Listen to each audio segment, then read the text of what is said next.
शाम का वक्त था। हल्की हल्की धूप पुराने घर की लकड़ी की दीवारों पर पड़ रही थी। उसी दरवाजे के सामने खड़ी थी लिजा, हरी साड़ी में, माथे पर छोटी सी बिंदी और चेहरे पर एक शरारती मुस्कान, जैसे कोई राज छुपा हो उसके दिल में।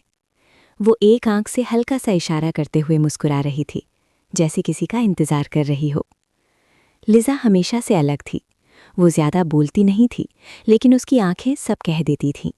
उसके अंदर एक सुकून था, एक अपनापन, जिसे हर कोई महसूस करता था, लेकिन समझ कोई नहीं पाता था। पहली मुलाकात।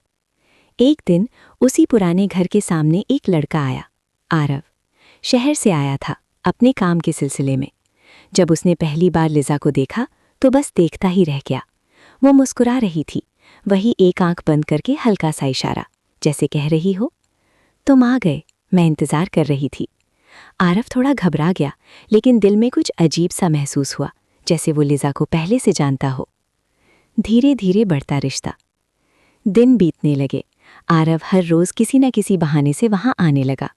लिजा उससे ज्यादा बातें नहीं करती थी, लेकिन जब भी मिलती, वही मुस्कान, वही आंखों की चमक।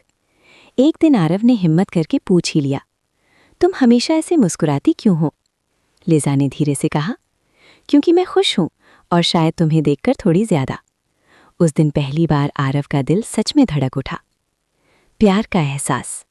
अब दोनों साथ बैठते, बातें करते, सपने देखते। लिजा को पुराने गाने पसंद थे और आरव को उसकी हंसी। वो अक्सर कहती, अगर जिंदगी एक कहानी है तो मैं चाहती हूं कि उसमें तुम हमेशा रहो। आरव भी उसे देखकर सोचता, काश ये पल कभी खत्म ना हो। एक सच्चाई। लेकिन हर कहानी में एक मोड़ आता है। एक दिन लिजा बहुत चुप थी, उसकी मुस्कान भी हल्की पड़ गई थी। आरव ने पूछा, क्या हुआ? लिजा ने पहली बार उसकी आंखों में सीधे देखा और कहा, मुझे जाना होगा। आरव हैरान रह गया, कहाँ?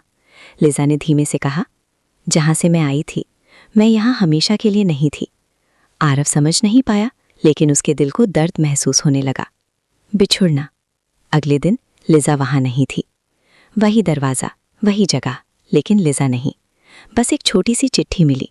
आरव, तुमसे मिलना मेरी जिंदगी का सबसे खूबसूरत हिस्सा था। मैंने तुमसे प्यार किया, शायद पहली बार सच्चा।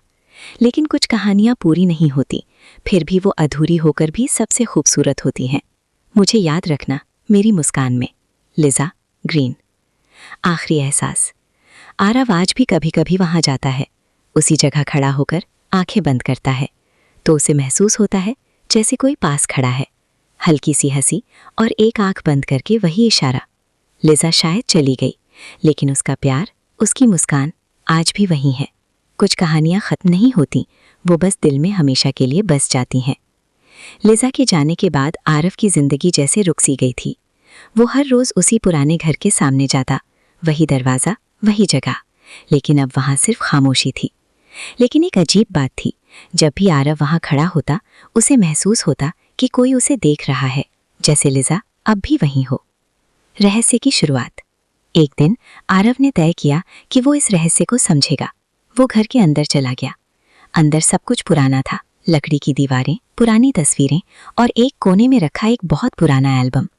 जब उसने एल्बम खोला तो उसका दिल जोर से धड़कने लगा। पहले ही तस्वीर में लिजा थी, लेकिन तस्वीर बहुत पुरानी लग रही थी, जैसे 20-25 साल पहले की हो। आरव चौंक गया, ये कैसे हो सकता है? सच्चाई का पता। उसी समय वहां एक बुजुर्ग आदमी आया। उसने आरव को देखा और धीरे से कहा, तुम भी उसे ढूंढ रहे हो? आरव ने घबराकर पूछा, आप जानते हैं उसे? बुजुर्ग मुस्कुराए। लिजा इस घर की बेटी थी। बहुत साल पहले वो किसी का इंतजार करते करते इस दुनिया से चली गई। आरव के पैरों तले जमीन खिसक गई। लेकिन मैं तो उससे मिला था, मैंने उससे बात की। बुजुर्ग ने गहरी सांस ली। वो हर उस इंसान से मिलती है जो सच्चे दिल से प्यार करना जानता है। अधूरी मोहब्बत। अब आरव समझ चुका था, लिजा कोई आम लड़की नहीं थी। वो एक अधूरी मोहब्बत थी, जो आज भी पूरी होने का इंतजार कर रही थी। उस दिन आरव बहुत रोया, लेकिन उसके दिल में डर नहीं था, बस एक अजीब सा सुकून था। फिर से मुलाकात। कुछ दिनों बाद एक रात, जब चांदनी उसी दरवाजे पर बढ़ रही थी, आरव फिर वहां खड़ा था। अचानक हवा हल्की सी चली और वही खुशबू आई जो लिजा के साथ होती थी। आरव ने धीरे से कहा, लिजा, अगर तुम हो तो एक बार सामने आ जाओ।